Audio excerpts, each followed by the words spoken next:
Rene masalah. Iki lho bocah golek dhuwit keringete nganti lek rasa ngelapi bapake ora marem. Kaya ngene iki. Golek dhuwit nduk ge awan bengi tanggapan terus kaya ngono kuwi lho sing kok golekne sapa? Aja cedhek-cedhek karo gareng, ambune wengur kae. Ambune bathek, Pak. Kene tak resikane. Ambune apa? Bathek. Heeh, ya ngono kuwi. Wong nek cedhek ya pancen ngono kuwi ambune. Gareng lek wis tuwa ngene iki biasane duwe penyakit. Dinteni iki ora kowe karo Niken. Lah, Sing dinteni iki sing ning jero kamar mandi iku lho. kok iso? Kok ora metu-metu dinteni. Ha iya. Wong kok kowe jenenge banci ladan kowe. Kok iso? Bareng Niken ngadeg kok aku ora dinteni piye? Loh, lah bocah iki kan sik cilik ya toh. Cilik apa? Iki pernahe putumu lho Pak De Gareng. Oh, Putu. apa ya? Aku ki putune sampean lho. Lah sampean nggep apa aku? Wah, aku ngerti cah saiki kok kaya ngene ayune. Aku biyen kesusu lahir ngopo ya? Oh, emang lek sampean kelahirane padha karo aku terus aku arep sampean pek pacar. Sing ngomong sapa? Lah ngono nyapa kok ngomong kesusu metu? Jan aku ki lahir saiki sing tak pek iki lho.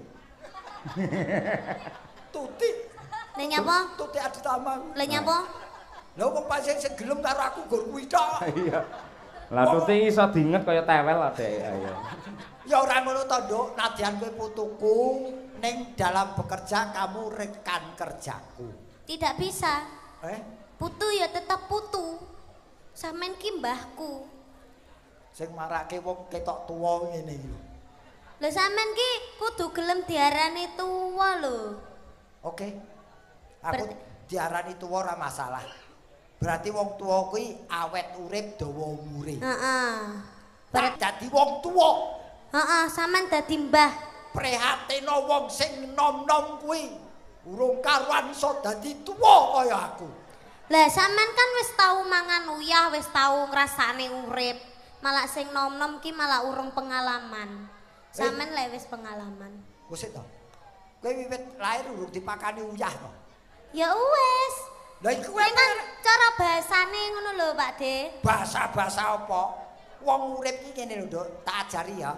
Supaya uripmu tentrem ki kaya Pak Sumarno kae. Heeh. Beliau berpikir ndi? Lambo. Nikan yo. Oh, ki cah iki sik enom ya Lah sampean yo suwi ya lek duduhe. Kae lho, Pak Sumarno. Jare besan. Kuwi Pak Sumarno ki besane sampean. Dudu. Lek sing besane ki sing sapa? Besanku jenenge Pak Warto. Kuwi apane Pak Sumarno? Dudu apa-apane. Kuwi tok ha iki kowe ora ngerti. Kene iki kulture masyarakat kene nadyan apa tangga ning ngungkuli sedulur. Oh. Jare kae apa tetanggamu adalah saudara yang terdekat. Kae Pak ning gitu Pak Sumarno. Oh kan legae ning kae baris kedua kae. Kae. Ae. Bapak Sumarno angkat tangan. Angkat tangan itu ditodong apa piye? Oh, ya yang itu. Nggih. Engko dikongkon jumeneng. Jumen. Lah ya Bapak Sumarno kok dikengken jumeneng ning kene. Nah, pancen beliau ngenteni sing dinteni iki awakmu. Nggih. Ngono, iki Niken tekone kapan kok beliau mau partisipasi. Iki acarane berarti syukuran. Syukuran Pak Sumarno. Heeh. Dikitan. Dikit. Pak Sumarno diapakne? Lek ngomong ki sing jelas karan tek ngono lho. Ah, kowe Reng, kowe wong tuwa kudu iso jelasne Reng. Pak Sumarno bengi syukuran. Syukuran apa? Ora dikitan. Lah terus nikah. Eh? Pak Sumarno nikah. Ora. Terus diapake lho, Mas? Aku malah bingung. Pak Sumarno dinget. Kuwi lak tewel ngawut Niken ora nggih. Jane ngono ujube syukuran karena beliau telah mendapatkan beberapa karunia dari Allah Subhanahu wa taala, rezeki, sehat, terus apa kebahagiaan lahir batin. Oh walah, dadi ceritane iki Pak Sumarno ki gabut, bingung leh ngentekne duit. Gap. Pak Sumarno ki ora nek acarane bengi iki ya tasyakuran ya jenenge. Pak Sumarno ki apa omahe Sina Widodo ora gabus. Gabut. Sing ngomong gabus ki sapa? Jampeng kupinge ora. Lah aku krungu gabus kok. Ora. Kuping kok sumbing. Nah. Sing sumbing iki Lah mosok bibire sampean sumbing. Ya ora. Lah iya. Kuping kok sumbing. Wah Pak Sumarno ki bakune arep dono rasa. Nyeneng-nyenengke piyayi akeh. Lah iya Pak Sumarno ki bingung leh ngentekne duwite kakean didom-domne ngene iki jenenge kan sedekah yo an, sedekah kepada orang seni kaya awak dhewe ngene iki. Uang itu hanya membuat kesenangan. Iya. Tapi kalau beliau berbuat begini tidak hanya kesenangan yang dicapai tapi kebahagiaan. Oh, sing diraih. Seneng ki mung letake ning pikiran karo mata. Ning yen kebahagiaan pikiran mata lan ati. Heeh. Bener. Berarti Bapak Sumarno ya kudu didongakne. Nah, bener. Muga-muga rezekine saya akeh, panjang yuswanipun. Ning ya ora Pak Sumarno tok, sak keluarga besare muga-muga sehat selamat wilujeng. Awet leh momong anak putune. Muga-muga Pak Sumarno lek enek apa acara maneh iso nanggap kula kalian panjenengan nggih Pak. Amin. Aku karo kowe ya Ken ya. Nggih Pak, matur sembah nuwun. Wayang kulit ora nganggo gareng udan deres. Ora apa-apa aku iso nerangne kok. Loh, kadang sempake dikene genteng iso. Weh. Kuwi ilmu lho. Ora terang dirubung laler ya. Ngece. Kejawi menika ugi dipun rawuhi kalian Pak Camat Tambak Rama. Pak Camat rawuh. Pak Lurah Sinom Widodo ugi rawuh. Waduh, nun sewu lho Pak. Pak Lurah, Pak Camat, kula namung matur. Pak anu Sumarnono namung masyarakat sampun nanggap lho Pak. Kok panjenengan lurah kali camat kok dereng. Lah iya. Ngono kok ra isin to, Pak. Sampeyan iki kudune nyontoni sik lho, Pak. Ora malah wargane sik. Bapak camat karo Pak Lurah iki piye to? Kowe iki bupati kok piye kok nyeneni? Ngelingke. Oh, lah tak kira sampean mau nyeneni aku yo melu. Ora nyeneni. Ini apa aku cah cilik kok los. Kowe ora urusana dhewe. Nikan lek ora ngerti. Desa kene lho. Kan Desa kene Sinom Widodo. Kuwi mesti enek apitan.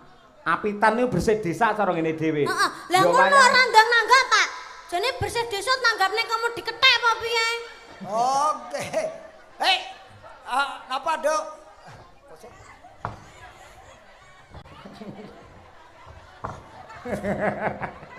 Kowe kosong apa ta? Ki Dok. Wah, ajeng diparinge sinten iki? Oh, mosok jenengan apa kula? Hai. Matur sembah nuwun ki.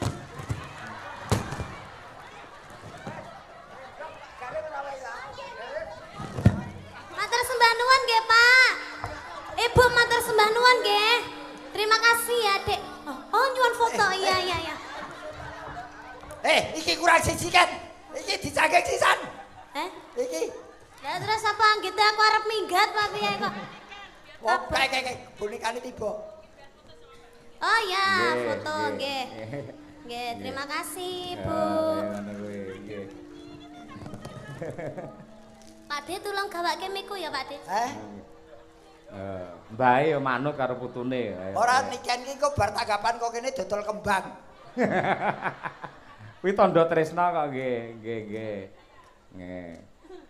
Pun sampun matur nuwun. Nggih.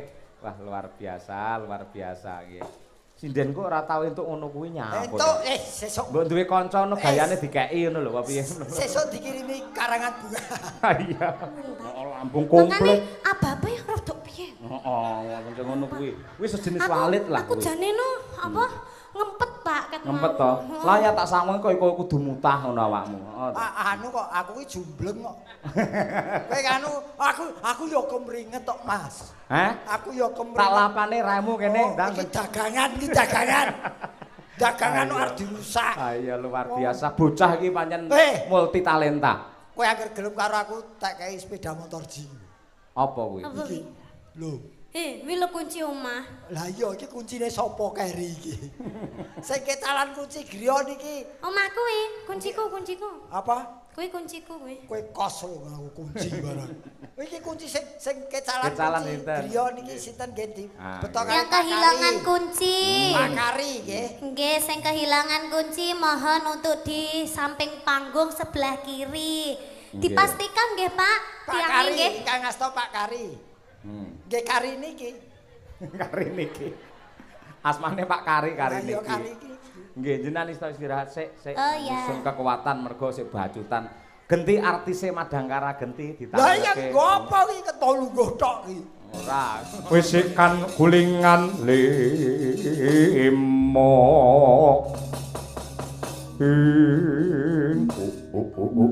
Ladala.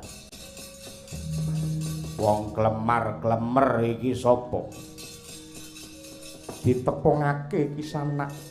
Jenengku Puntadewa. Sliramu kuwi sapa? Aku Narayana sing lagi mbledak dadi buta. Akeh sing ngarani yen ning alas wulusan kene iki jenengku Brandal Suragentiri. Wis kondang alas iki gawat mergo kabeh padha wedi yen tak jarah rayah bandane tak ilangi nyawane. Nanging ya kene kowe tek wani kluyuran mapan ning kene. Mengko dhisik Kisanak. Nadyan to panjenengamu kuwi kondang Brandal sing kejem.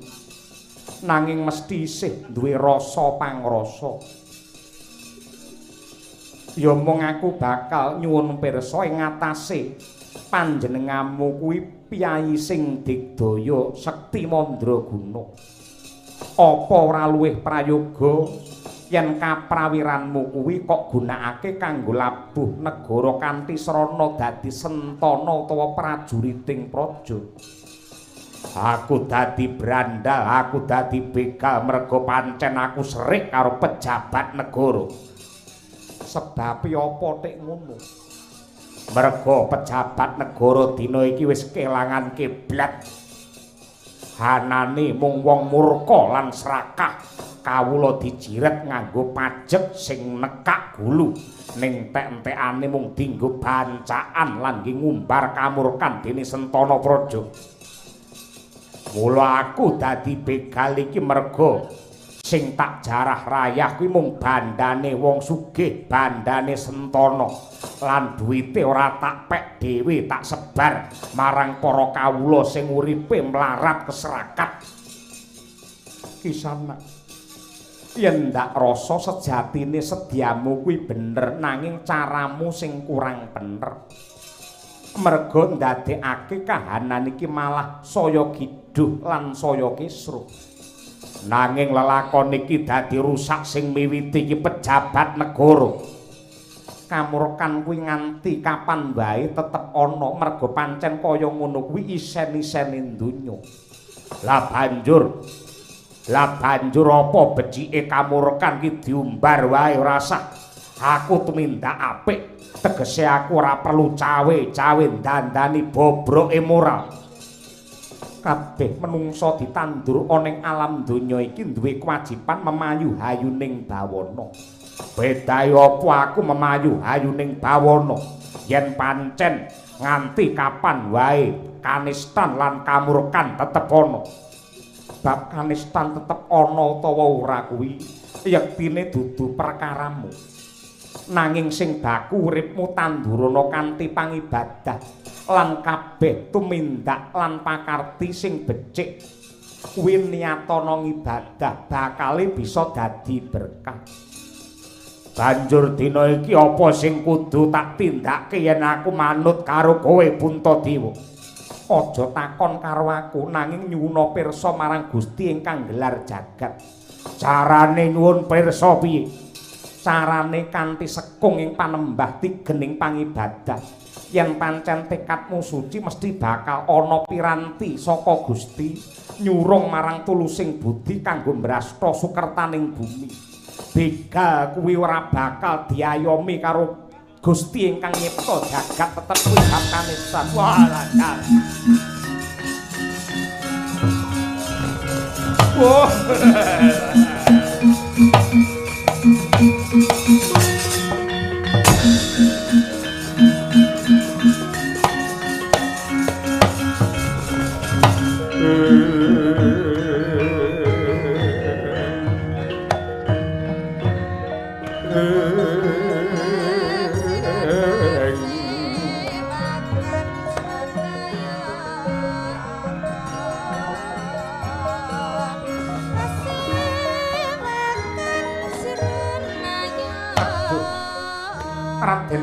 Dewa. Aku banget ngaturake panuwun dene malah jeneng sira ingkang bisa narbuka wiwara tumrap Narayana ing tumindak agan tanpa paniti priksa kaya mangkene. Nuwun sewu. Syukur bagi sewu menawi jengandika sampun enget dumateng Purwadaksina. Yektosipun ageng pangeman kula dumateng jengandika Kakang. Tek Kakang menika kados pundi? Kula kaliyan Paduka menika sami-sami trah mat ing Mandura. Paduka putra dening Sang Prabu Basudewa utawi Prabu Basudewa. Kula putra saking Kanjeng Ibu Kunti Talibrata. Mongko Kanjeng Ibu Kunti Talibrata menika kadang anemipun Prabu Basudewa malah dulur dhewe yen ngono.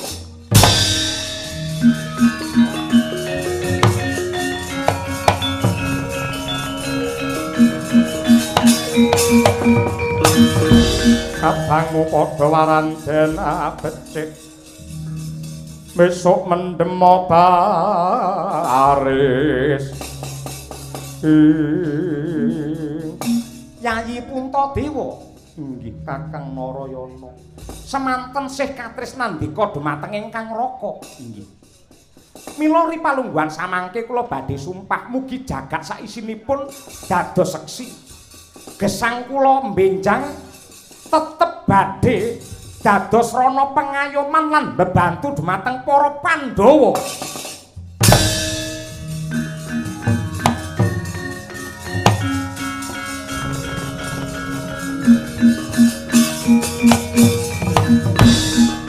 Tenono aku lek ora kok rabi.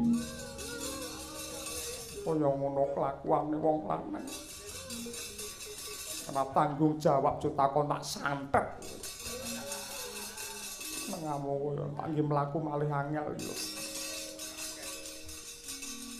Menika Permadi nggih ingkang estri adik kula niki. Runtang-runtung nggih pun akrab kok lare kalih niku. Nggih. Nggih mugi-mugi lare kalih niku saged dados jodoh. Anti aneh-aneh anti neko-neko seneng karo wong wadon liya. Aja takon dosa lek mati tak dongakne dadi mercon. Ora. Aja kuwatir aku tetep tanggung jawab. Sak menika kados pundi? Pangestunipun Kakang Narayana kula sampun pikantuk gegebengan kinarya pepagem. Nenggih mangke menawi kula ngemudeni negari Ngamarta wujudipun jimat Jamus Kalimasada.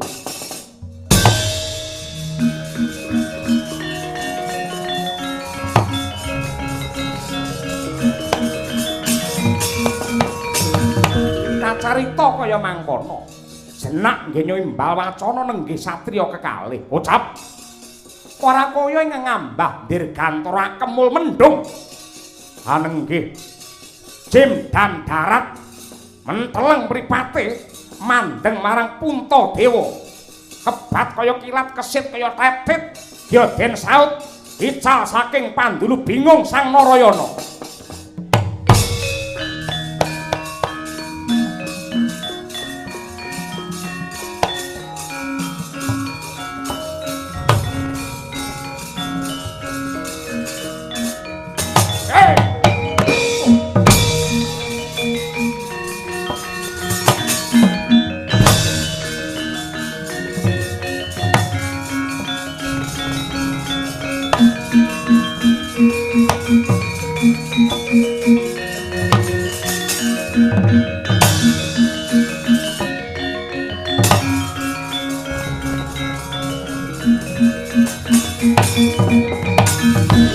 Wang-wang unta kumpul patang gedhe kang sayang gongkara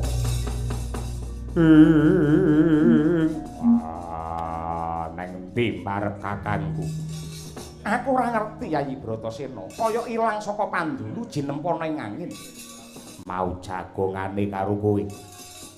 Mongko ora suwe maneh dhewe bakal dadi ratu. Parandene malah lakone kaya ngene njur piye. Sampai ora tanggung jawab jo takon susah. Sik mandek sik. Ora ngerti to, kahanan lagi genting kaya ngene lho. Runtang-runtung ora senengane. Permadi mloka mlaku ya. Menawi mboten mloka mlaku kula ngantuk. Iki semune sing nyidra ki bangsane Gandharwa. Sik Pandhawa duwe tepungan Gandharwa apa ora? Mboten. Mboten piye? Apa kowe ra kelingan nalika babat Wonomarta? Kowe duwe sing jenenge wong wadon sing kok tresnane rabi karo jenenge Cimambang. Ra kelingan Cim Asmarawati. Cim Keni Asmarawati. Kaya Anggara Parna elek mara tuamu. Diamput. Duwe bojo. Wewe duwe bojo. Karo aku lho sik Joko. Ayo karo aku. Malah ngidoni. Kaya ngerti lah aku senengane didoni. Ayo rene to. Sapa? Anggara Parna iki maratuwane Permadi. Oh, wis duwe bojo to kowe Permadi. Nggih. Kula mboten sengaja. Rabi ora sengaja ketang ndasmu kowe ora. Masane kok padune wen ra diseneni karo Sembadra to? Mboten. Maratuwamu? Nggih. Resi Anggara Parna utawi Jim Wilawuk. Yen dicekak Wilwuk. Upama kowe njaluk tulung karo maratuwamu kira-kira piye? Yen kowe iso, adikku PN ra apa-apa.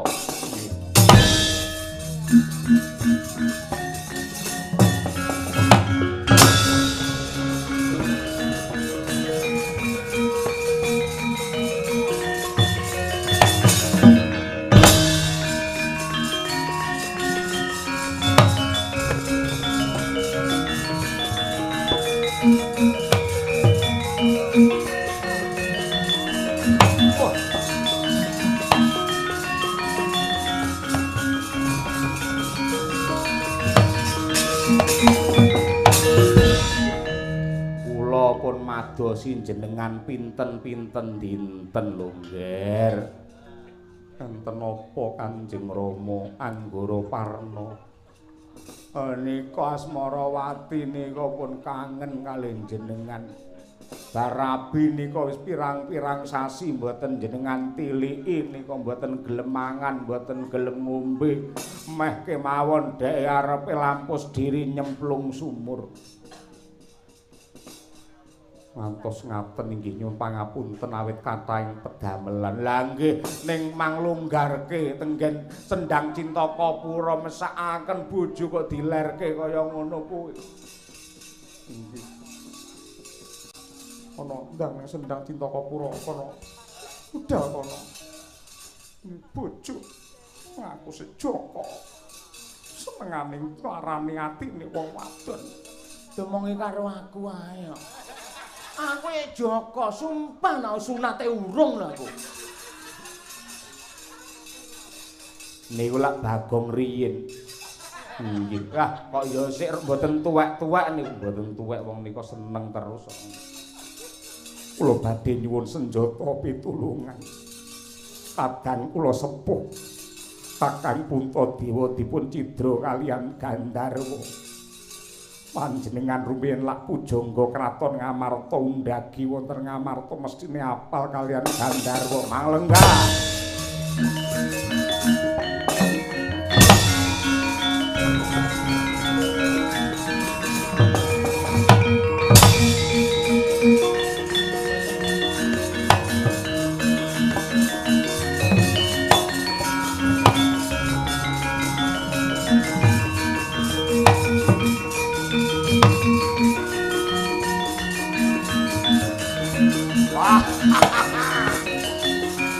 Hey!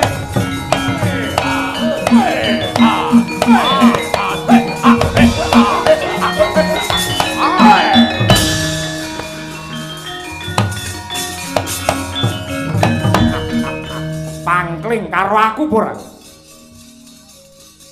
Iki kaya pepatih Danamarta mbiyen dam darat aku. Sing ndok karepake piye? Nadyan kaya ngopo lan kepiye para Gandharwa do teluk do tunduk karo Pandhawa yen aku ora. Aku tetep bali lho. Pek penak men para Pandhawa ngerti-ngerti nampa kraton Kencana yasane Bathara kowe kena dadi ratu ning negara Ngamarta waton pinter nglangkai bangkene dam darat. Yen pancen kowe pengin dadi ratu dadi ora apa-apa. Aku ora pengin dadi ratu. Kowe dadi ratu ana Ngamarta. Tangeh lamun aku iso dadi ratu yen kowe isih urip. Mula kowe tak tugel gulumu dina iki.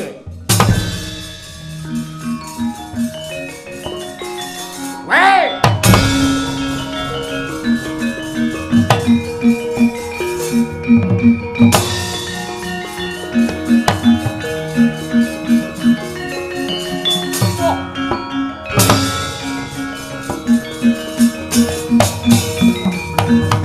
Anggara Parna pengkhianat kowe padha-padha Gandharwa ning merga anakmu dirabi karo Permadi kowe mbelani para Pandhawa. Para Gandharwa disuk karo para Pandhawa mapan ning Danamarta merga dapure Anggara Parna. Cangkemmu.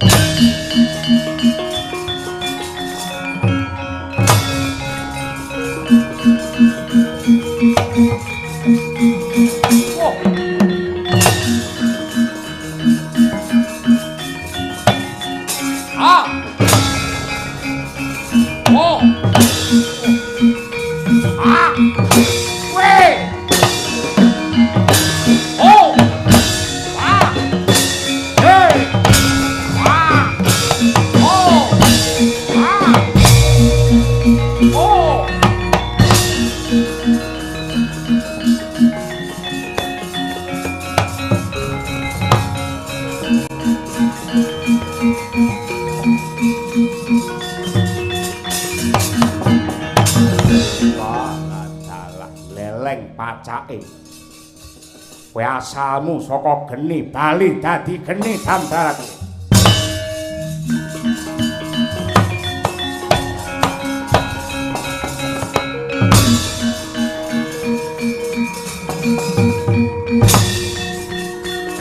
Wah!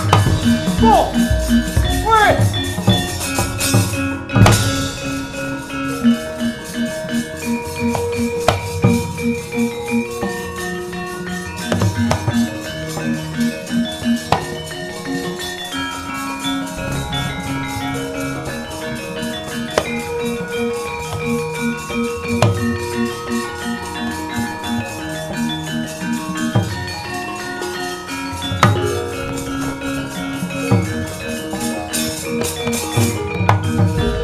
Mawit nem mastu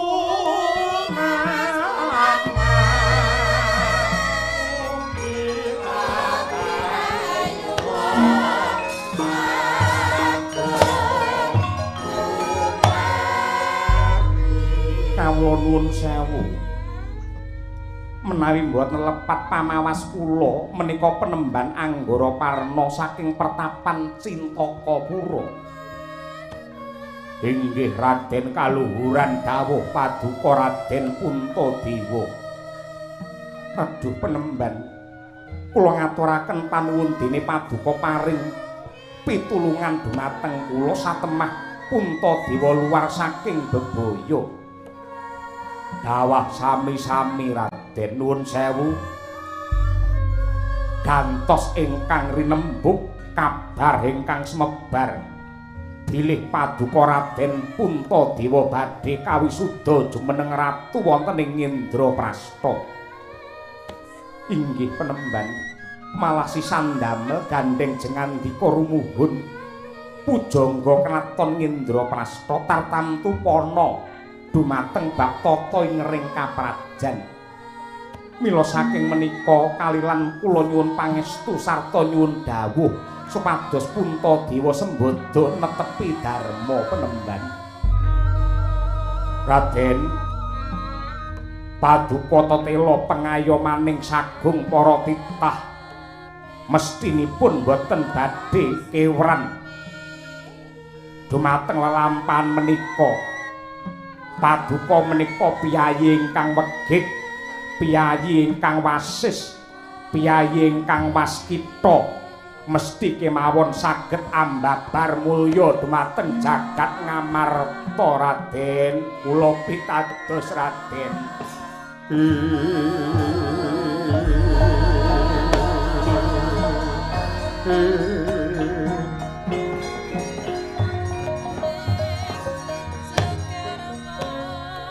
Nanging gandeng jengandika mundhut pirsa, mila nadyan seklimah kalih klimah kula badhe ngunjuk atur.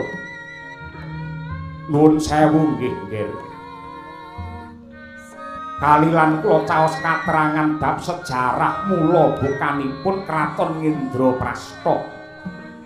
Negari Ngendraprasta menika yasanipun Sang Hyang Bathara Indra ingkang pambanguning kraton kala wau dipun tindakaken dening para Gandharwa kalebet kula menika ingkang kapatah mangka dados undhagi. Mila winastan Indra para hasta awit kaendhanipun kraton Ngamarta menika sak prawolunipun kahywangan kaendran. Nah, menapa to sebabipun Sang Hyang Bathara Indrayasa kraton Ngendraprasta karana kangge nimbangi kraton Ngastina. Sang Hyang Indra paring dawuh bilih anut lampahing kodrat tedhak turun Sang Yasa ingkang nami Pandhawa lan Kurawa badhe cecungkrahan rebab kamukten negari Ngastina. Lah kinarya nimbangi para Kurawa anggenipun ngregem Ngastina pramila Sang Hyang Bathara Indrayasa kraton Ngendraprasta dipun aturaken kagem para Pandhawa. Namung kemawon Raden, mugi kawuningan kraton Ngendraprasta menika kraton pujan, tegesipun saged mawujud karana pinuja mawi mantra tumrapipun para dewa lan Gandharwa. Dados kraton Paduka menika sipatipun suci, boten kenging kalepetan kanistan sarta kamurkan. Mila saking menika nggih wewaler menika kula aturi ngemut-emut menawi sak mangsa-mangsa kraton Ngendraprasta kinarya sesukan ajanging ngabotowan miwah dados pancadan kerusakan banjir darah wengising perang kadang ing mriku badhe tamat sejarahipun Ngendraprasta badhe sirna musna icang ilang tanpa crita.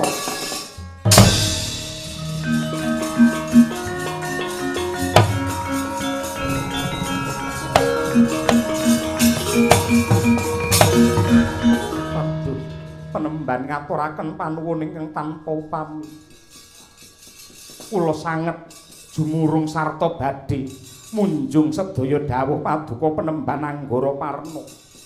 Lan awit saking pangestu Paduka kula ugi sampun anggadhahi gegebengan kinarya pepakem kalima sada mugi-mugi dados rana usada mulya wibawa tumraping jagat Ngamarta Penemban Anggara Parna.